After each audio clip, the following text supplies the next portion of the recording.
Egypt was the worst. Oh man, you could hardly get rid of them.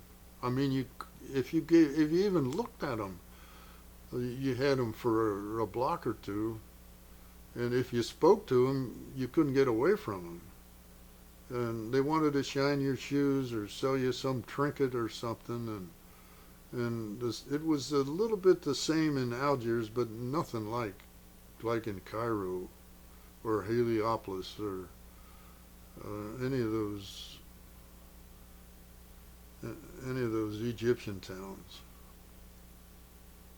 And another thing about Egypt was particularly those towns, they were so full of flies.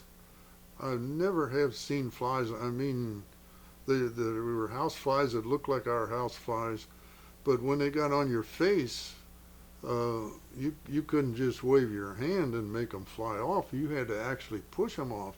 And what they'd try to do, they'd try to get up in next to your eye, and you could hardly get them out of there.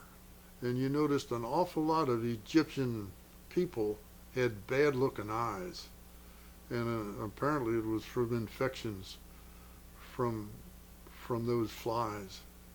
In fact, a lot of them had little scars on their cheeks, which we heard was because their mothers would make little sores on their cheeks that the flies would gather on instead of in their eye when they were babies and couldn't handle it themselves.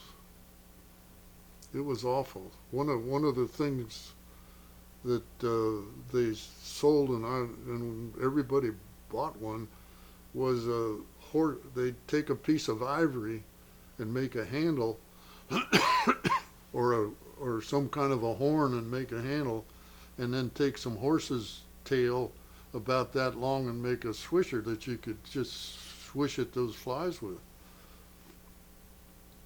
There wasn't, there were no flies on the desert because there's nothing for them to eat. But boy, in the towns, it was terrible.